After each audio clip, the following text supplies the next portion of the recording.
All right, welcome back. Wayward Souls at the Double Tap In this week, or this show. We've got another special guest. You know, the summer's over. We're kicking shit off. The schedules will open up a little bit. So here we go. Episode 37. Wow. Good to see you guys. You guys can't tell. We survived summer. It's good to be seen. The podcast survived. I wasn't concerned about me surviving. I was concerned about you surviving, you know. Yeah, holy shit. Kids, work. You guys have an off season? Say what? You guys have an off season? Yeah. It's getting shorter and shorter. Yeah. But we if you hear anybody from Ocean City complain about us being busy, punch them in the throat. Bullshit. We are not busy. Has it been quiet? I'm telling you, it's like the Tuesday of September after Labor Day, they fucking turn the light switch off. And the fucking, we ran maybe 10 calls total in 24 hours yesterday. I'd have to go and look, but it wasn't much, you know. And even in the summer, we're busy, but we double our staffing. So, you have double the units to cover it. And we're never, we run out of crews, but our transports are 30 minutes at the least, you know? Well, I say that. 15 to 30 minutes, depending on where you are in town, if you're going to AGH. And, but we're not busy like Salisbury busy. We're not busy like where you are, Dale. It's just not we're not busy. Did we introduce our guest, or did we just jump right off the rails? We just jumped right off the rails. Again, we talked about this in pre-show. Talked about this in pre-show. This is what we're going to do. Just say no, fuck that. We're not doing that. So for those of you who don't know, this is Dale Short, and Dale has a little hustle called Branch Street Boards. Woohoo. So why don't you give us an overview of what you do real quick? No one gives a shit. Yeah. Moving on. Go ahead. It's just a hobby woodworking that I do. People ask, what all do you make? I'm like, I will literally try anything when it comes to woodworking. I don't have a niche. I don't have one thing. I've tried to find things to batch out, but I get bored and my ADD kicks in. And I end up not finishing. The batch, and I'm like, I don't have any interest in this. I like doing one-offs. One rule I have is I don't duplicate anything. Mm-hmm. There's always exceptions to that rule. I'm working on a family-supplied cypress that the customer gave me, and they want two of the same. So I've made a couple little tweaks to change them up a little bit, but for the most part, I don't. Somebody could see the board I just did for Rob Price. If they're like, I want that, I'm like, I'm not going to make you that. I'll make you something similar, but I won't duplicate anything. So Dale does, in the past, he's done presentation boards for folks like us who want to display our meat.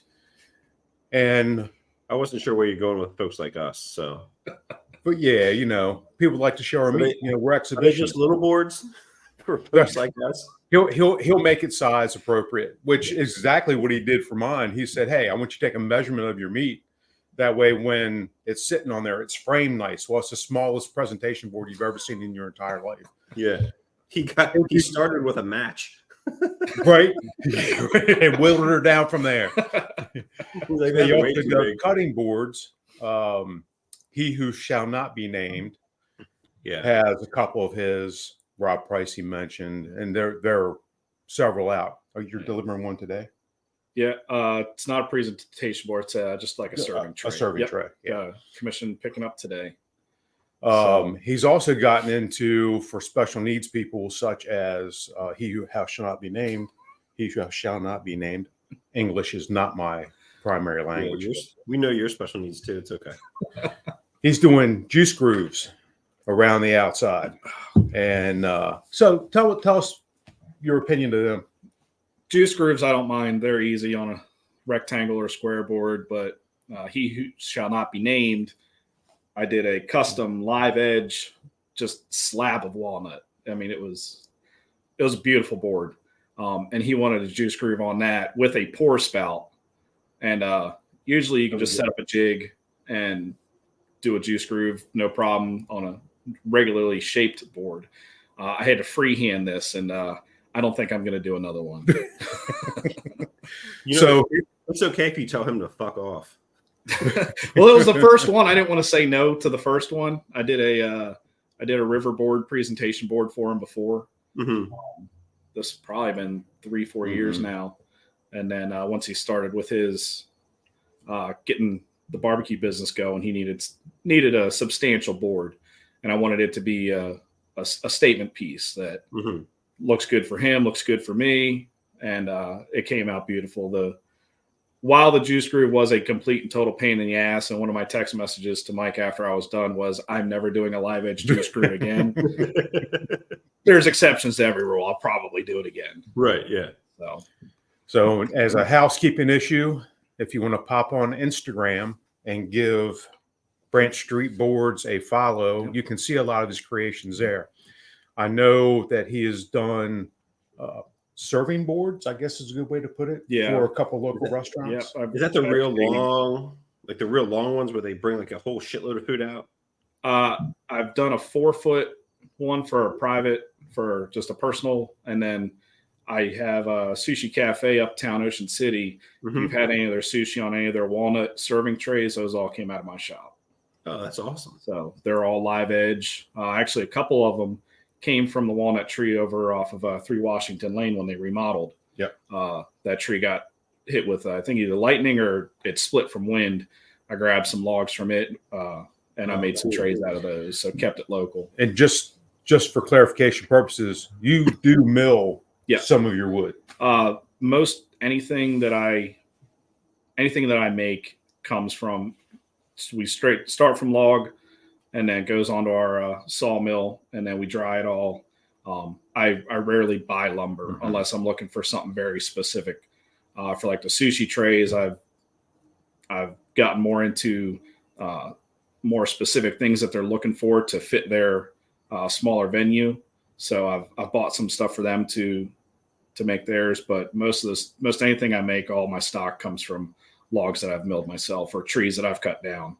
Oh, that's cool shit. A lot of my maple that I've used came from a maple from my driveway that I needed a driveway. So we cut it down and slapped it up, and not going to waste the wood. No. Yeah. Nope. Yeah.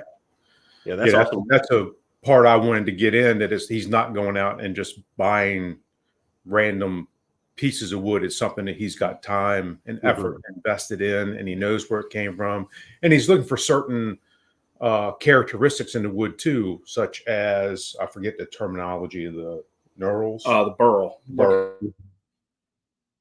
If you cut into it, it's going to have some gnarly grain to it. It looks like a tumor on the tree, but it's just a growth. It's perfectly fine to use. There's nothing to it. You get into some of the spalted maples, which is actually from a bug that gets in there. And then once the bug's dead, it leaves pretty cool streaks and stuff inside the maple, and just gives it some character. The 2 live edges I did, the other one was for your son Josh down in Georgia. Both of those were just big trunks that came off of our sawmill. They got cut, pushed to the side. I was like, yeah, I'll probably cut it down one day. And then somebody said, hey, I need a cutting board. I'm like, that'll look cool as a cutting board. So that's cool. How'd you get into this? Boredom. Okay. I was looking for a hobby. So I grew up, my dad's done woodworking all his life, construction my whole life. We had a shed out back. He's built everything from a little like 12-inch rowboat model boat up to a full, not a full scale, but a full Menhaden steamer that's in a glass case right now. Wow. He's done sailboats and everything. So I grew up around it. Back then, my favorite thing to do was take a long board and cut it into a small board. And that was fun to me as a kid growing up. And then got away from it once I went to the military, came back, got the job I have now. I'd have 4 days off at a time.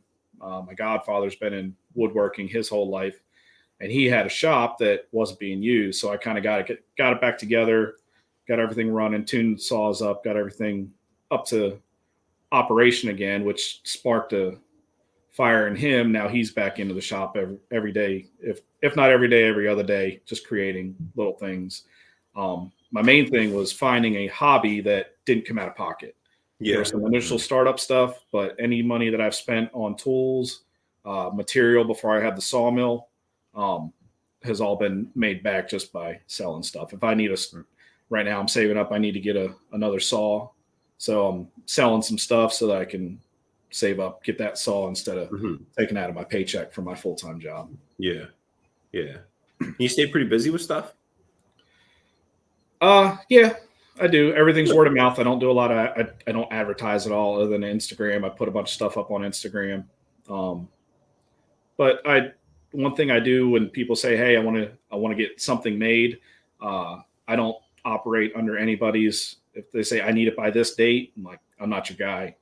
Yeah. I got a 3-year-old. I love my time home with her. So if I don't have time to get in the shop, I don't have time, and I'll get to it when I get to it. It doesn't, I don't allow it to be a priority to affect family time. Yeah. So, but I could stay pretty busy if I wanted to be. Yeah. I don't want to be. Good. I like here and there because I like doing my own stuff at home too. Yeah. So. Yeah. That's awesome, man. You have is it a CNC machine? Is that the proper? Yeah, it's a X-Carve 1,000 millimeter CNC machine. It's a computer controlled router. I've done some stuff with that. It took a backseat for a while. It wasn't a high priority for me to do. I wanted to get more into the hand tooling and just creating things. I didn't want a machine to make it for me. But now I'm just using it as to add accent to pieces that I've made. I could do the juice grooves easily on that, throw it on there, put the juice groove in and be done. But that's not the first tool that I go to for any of my, anything that I make. If somebody wants something specific, I'll be like, yeah, I could probably just do it on the CNC, but I generally don't go to that one first. Good. So I saw a plaque or a presentation board or something that you did for a captain, someone who was retiring. Yeah, we did that was my first captain at Station 24 when I was a firefighter back then. We did he was a cook on the outside. Hell of a cook. On the outside, like being a fireman. Different sentence. In the civilian world, phenomenal cook. We'd get him to cook now and then in the station, would completely destroy the budget, but it was good food. So I did just did a tray for him, cutting board for him. Yeah. And then the same lieutenant that worked for him, he retired shortly after the captain. I did a axe mount. My dad refinishes axes also. Like we'll just find random old axe heads. He'll refinish it, put a new handle and stuff on it. So we did a wall mounted axe mount for him with his information engraved in it. So just different random things. What's the craziest thing that someone's asked you to do besides a juice groove on a live edge board? Nothing too crazy yet. I haven't really had anything off the wall. The toothpick being whittled down into a presentation board for my meat. I haven't really had anything crazy requested. It's usually after I make them something. Rob's favorite thing when he posts is I probably have no less than a dozen text messages from him saying, "I can't wait to put my meat on your board." That's his favorite saying. If I ever engrave anything for him, it will be, "I put my meat on this board" or something something of that. So yeah. So it's like we've said 100 times before. One of the best things we can do, being into barbecue and being into meat, it's all the meat innuendo. Oh yeah. So and he falls right in that category too. Yeah. I'm going to slap my meat across your board. It has nothing to do with barbecue, though. I just have a sick sense of humor. Yeah. And that's one of the reasons we love you. Yeah. Yeah. Oh, my Lord, have mercy. Mm. Yeah, exactly right. So you said earlier about using your uncle's shop. My godfather. Godfather's shop. Yeah. Things have changed a little bit here recently, and you're standing around home more. Mm-hmm. Yeah. I started in a 12 by 12 shed. It was cramped. Everything would have to come out. Everything's mobile. Everything would, my shed, you'd open the doors, everything would literally just spill into the yard. Then I just have it set up. I'd have my router table, my table saw, my chop saw, everything, plus a 4x4 CNC machine in there. So recently I've moved over to the other part of our property, to the 30 by 40 pole barn that I have about a 12 by 12 corner in, just because I don't have I don't want to fill it with woodworking stuff, because I still want room for work on a vehicle if I need to, if we need to pull a vehicle in to do something, anything. I still want to be able to use the space. So everything's still mobile. Everything's still on wheels.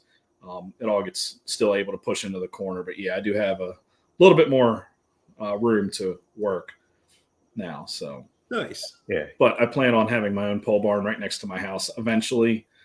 But that'll be a few years down the road still. Yeah, when Dale calls and says, "Hey, I need a hand just flipping a cabinet over," a workbench. I had to flip my workbench. Yeah, you go over and it's made with 14 laminated 2x4s, full laminated 2x4 legs, and it was upside down because I took a couple base cabinets and mounted them to the underside of it. It's probably all of 400 or 500 pounds. Yeah. And my he and I had to flip it. My left nut is still over there in a corner somewhere, just sweeping it over here or over there. Whenever he trips on it, he just moves it out of the way. I needed a solid bench, and I had two cabinets just hanging out. I realized I could cut. Well, technically, the cabinets weren't hanging out; they were just sitting on the floor. They were hanging out. Now they're hanging on the way. Now they're hanging. So, but now that one's on casters too. So I had to. I just had a flashback, and I just cut that makes 1, 2, 3. Yep, still got them. Okay, we're good. Yeah. The casters I had to get, they're no less than 800-pound minimum for all 4 of them. So yeah, that's pretty insane. Yeah. So he does overbuild or overcraft whatever it is he's doing for you. Over-engineering. Yeah. It's a safety factor. That's all it is. It is. It's just a redundant safety factor built in. The fuck he's working on an elephant? Jesus Christ! More than once that workbench has had to hold me. So yes. Yeah. Oh Lord, have mercy. Yeah. I looked at it. Well, that's not going to be bad until I grabbed a hold of it, and I was like, "Holy, right. What's the top made out of?" Yeah, sure enough, man. Yeah, that's like your buddy calls you. Hey, can you come help me move my couch? Yeah, sure. I'll be right there. And then come to find out it's a sleeper. It's got a fucking pull-out bed in it. Like, yeah, sure, I'll be right there, asshole. Yep, never helping you again. Yeah, 3 grown men, a midget to move it. I flipped it by myself without the cabinets. Once the cabinets were in it, that was it. Yeah, and I can see why. And the midget's just there to help hold your balls up. Now he's there to pick them up off the floor and kick them around like soccer balls. Oh, shit. Holy hell! Yeah, I didn't expect that at all. But at least he had the forethought to put wheels on it. Yeah. Because once it's in place, you're not moving. Yeah. So what's the coolest thing that you've made? I would say between Noah's board and his son Josh's walnut slab, I did minimal work to it other than flattening, smoothing it out, sanding. There was quite a bit of time into. There was no laminations, there was no glue ups or anything. It was, especially Noah's board with the juice groove and pour spout. That one took some time. It had a couple cracks in it. I did have to do some epoxy filling just to stabilize everything. And but that was probably one of my favorite pieces so far. And Rob's board, I really like. Which one did you put the little key? I call it a key. I don't know exactly what it is. You put it in the crack. Oh, the bow tie. The bow tie. That was actually, I did that in Rob's board. I was milling it down, getting it to the thickness I wanted. And I found some imperfections across the maple, the walnut, and the cherry. And rather than just keep planing and planing and planing, getting it thinner, I said, screw it, and just hand cut a dovetail into it just to give it some character. And if you didn't know what it was or what it actually had a purpose, it looks fantastic. It gives it character, gives And, it decoration, I guess. Sent it to Rob. I said, hey, do you want this on the top or the bottom? It could be show side or non-show side. And didn't hear from him for a little while. And then I made the decision. I just said, you know what, it's going to be side up because it's character. Yeah. It's a flaw in the wood. It's a natural speed. It's a natural thing. Everything's got flaws in it. So I didn't see a need to hide it. Plus it was a cherry. I believe it was a cherry inlay. I just thought it looked good. It looked good. It looked real good. Made it work. And again, it's stuff you can see on his Instagram. Yeah, everything's on there. I know I follow you. I'm gonna have to go look and see. I've done everything from a cutting board up to my daughter's full play set and a ramp for a dog. So, oh wow, anything in between. If I haven't done it yet, I'll figure it out. So here, Sophie is there. It is. That Yep. right there. That's Oh, it. okay, I did a walnut. It was a walnut bow tie. Yeah. Yeah. Yeah, Well, and like- that's just fantastic. Yeah, but I tell you, like that bow tie, like it takes nothing away from it. And I like in my opinion, it makes it like, oh, we're a little fancy today. You know? Like, Yep. Here we go. Yeah. Get your shit ready because this is good. It's actually in all the boards that I do, I make my own. It's called board butter. It's a mineral oil and beeswax that I make. Okay. So everything that you get from a board other than the rubber feet, I make. Oh wow. So his daughter Sophie is 3 going on 17. Yep. I call her my teenager. Yeah, sure. You're 3. That is fantastic. Yeah. So she wants to be around her dad and her mom all the time. So when they're in the kitchen doing work, she wanted to be able to have access to their big island. Mm-hmm. What did you build for her so she could have access? Built there. It's called a kitchen helper stand. Yep. Fully adjustable. It started all the way at the top, and then as she got careless and reckless and decided, I can swing and hang on this, we lowered the middle piece. You can adjust it completely until she's tall enough that she doesn't need it. It's got arch sides to enter through the side, either side, and it sits flush up against the countertop. Mm-hmm. It's been pretty cool. For a while there, she didn't even use it to help me cook. That's where she ate. She would stand in it to eat. She's got the ADD like I do. So it's like take a couple bites, run some laps, watch some Bluey, come back, eat some more, whatever we're doing, Yeah. It's got to have barbecue sauce. Yep. It's got just sauce. She's got to be able to dip it. Yep. So I actually made another one of those. I duplicated it for a local guy here who's got twins. But what I did is I just made it a little bit wider, and I ran into him the other day and I said, how's the stand holding up? He goes, it's the centerpiece of the house. If you ride by, you'll see it in one of the windows with the girls playing on it. I'm like, good. As long as they're getting use out of it, that's all I care about. Yep. I've made a couple boards where people are like, I don't want to use it. I don't want to mess it up. That's the time I take offense to it. Like, I made you this cutting board to use it. Yeah. If you screw it up, I can fix it. Yeah. No big That's a deal. good point. Just use it. I'd rather you use it than just sit it on your mantle. Yeah. So in your opinion, someone who has a wooden cutting board, when should they consider refinishing it? So the very first thing I ever made was a cutting board for my mom and my mother-in-law for Christmas one year. This was 8 years ago, maybe now, 8 or 9 years ago. And my mom's has not been refinished yet. I redid my mother-in-law's probably 2 or 3 years ago. Not even that, probably 2 years ago. And once it starts getting deep grooves or it's really dry, if it's rough to the touch, take some simple sandpaper. You can send it to me. I can redo it if I made it. Any board I make, I'll take back and refinish for anybody. Sand it down, put some new finish on it, let it dry, and it's good to go. So it's just simply sanding it back to smooth and then adding your and the board butter, I call board it. butter. Yep. Yeah. How often do you do that? So in the beginning, you do it a couple times because the mineral oil will soak into the wood and it'll it'll harden a little bit and it'll create that protective barrier. And then the beeswax sits on the surface and actually acts like wax on a car to keep stuff from soaking into it. And you can cut any raw meat, cooked meat, anything into it. It's not gonna soak into it. So once that layer is built up, every now and then you'll just hit it with some board butter, just polish it up, and it's good to go. Any board you buy, I throw in board butter with it. So, and with full instructions on full care and everything you need to do with it. All right. So can you tell if it gets water or something on it, will it bead up? Yeah, it'll keep even water from soaking into it. Yeah, good. So you can judge it by the amount of bead, I guess, like you would a car finish. Yeah, pretty much. And then one part of the care instructions, the boards can't go in wooden boards. They can't go into the dishwasher. You don't submerge them in water. You just wipe them down. If it's got that protective film to it, you can just take a sponge, wipe it down with soap and water, let it dry fully. Mm-hmm. And usually right now I'm starting to make little stands so that they can prop up on end and not fall over so that they can fully dry.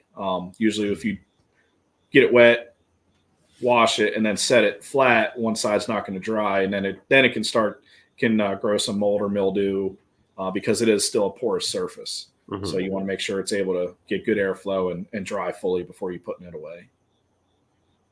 Gotcha. Put it away? Who puts their shit away? My wife.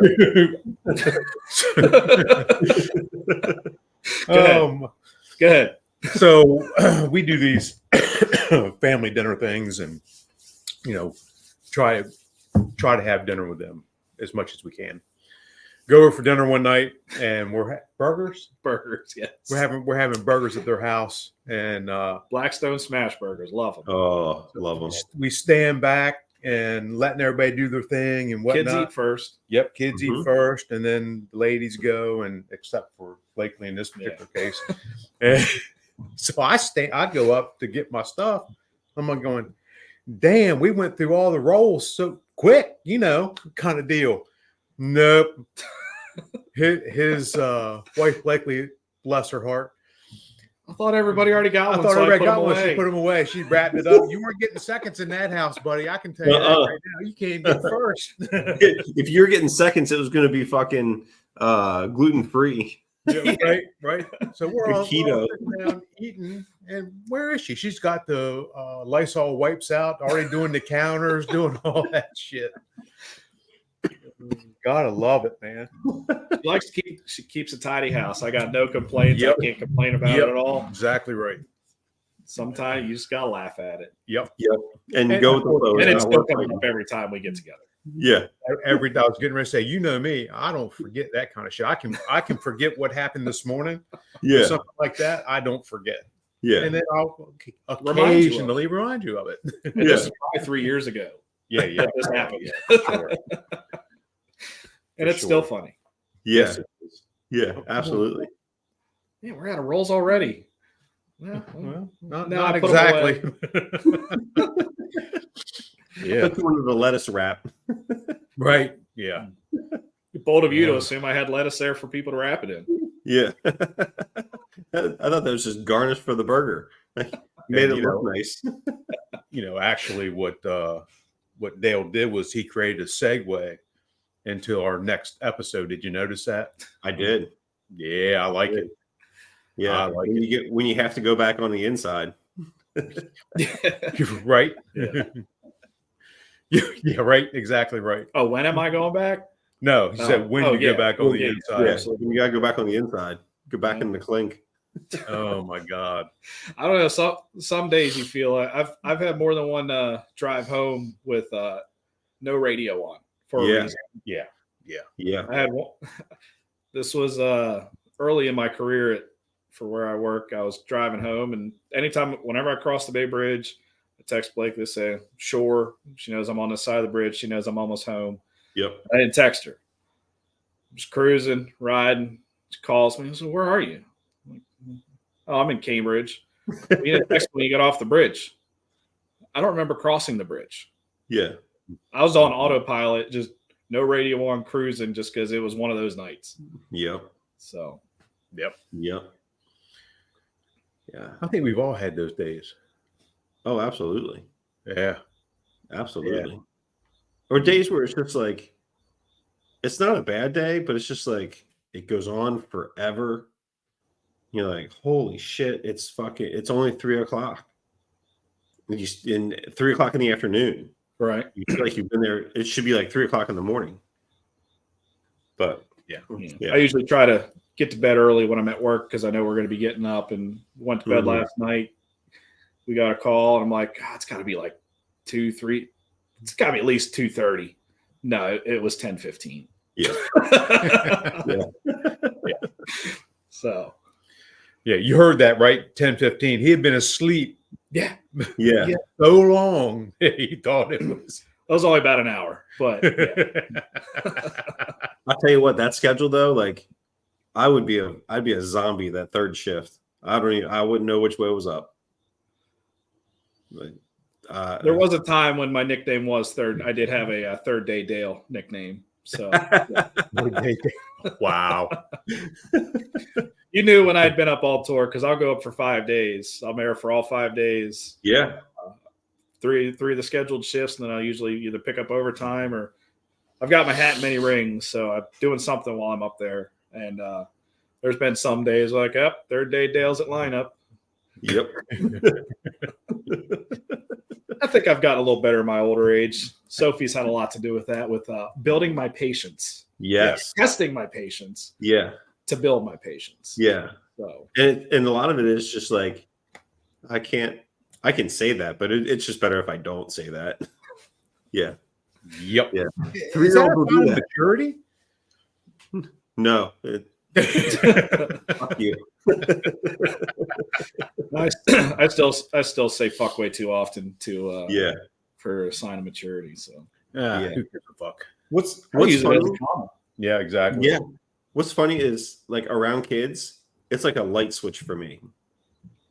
Like I can turn it off around the kids. They go in the other room, or like they're outside and we're inside. Like the light switch goes back on. Yeah. They come back in, it's off. And then my wife's not too bad. She's pretty good. But my parents and my in-laws, who you would think would be like, oh, the grandkids, like they love the grandkids, all this kind of stuff. And then like something will set them off, and they'll just like go on this tyrant. They're like, you know, your grandchildren are right here, right? They can hear you. Like, can you reel it in a little bit? No, really not. Yeah. Now fuck them kids. Yeah. They're gonna fucking learn. They don't need to learn right now. She's 3. There's only 2 words that I have had to relearn not to say around her, and I think I've done pretty good. Yeah. So. Yeah. You have.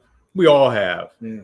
Mm. I remember the whole time Blakely was pregnant, and we'd come over here to the double tap, and my wife's favorite line is, Jesus Christ. Anytime we say something dumb or funny, we think it's hilarious. She calls it dumb. Never missed a single one of cheese and rice. She go, cheese and rice. Damn it. We got to practice now. So. Yeah. Yeah. That's a good call. Yeah. We do these dinner things, or whenever we're together. As soon as I get in her presence, I start my stopwatch. And it's a contest to see how fast I can get her just to go, you're dumb. What's your record so far? What's your personal best? About 7 seconds. Yeah. That's pretty good. The storm door hadn't closed yet. Yeah. That's impressive. Yeah. It's a fun game. Sometimes I think about it before I go over. Let's see what I can say that's going to get the you're done. Yeah. She doesn't have the same sense of humor as we do. Hers is much more refined. Yeah. Yeah. And anybody who knows her, when you see her out and about in the wild, she loves hugs. Loves hugs. She's a hugger. So she's as much of a hugger as Mike is. Yeah. So, Jennifer is very much the hugger. Every time we see her, and everybody gets a hug from her. Everybody gets a hug. And I look at Blakely and go, you got one in January. I don't remember exactly what it was for, but you got one in January. You're good for the year. I'll see you next January.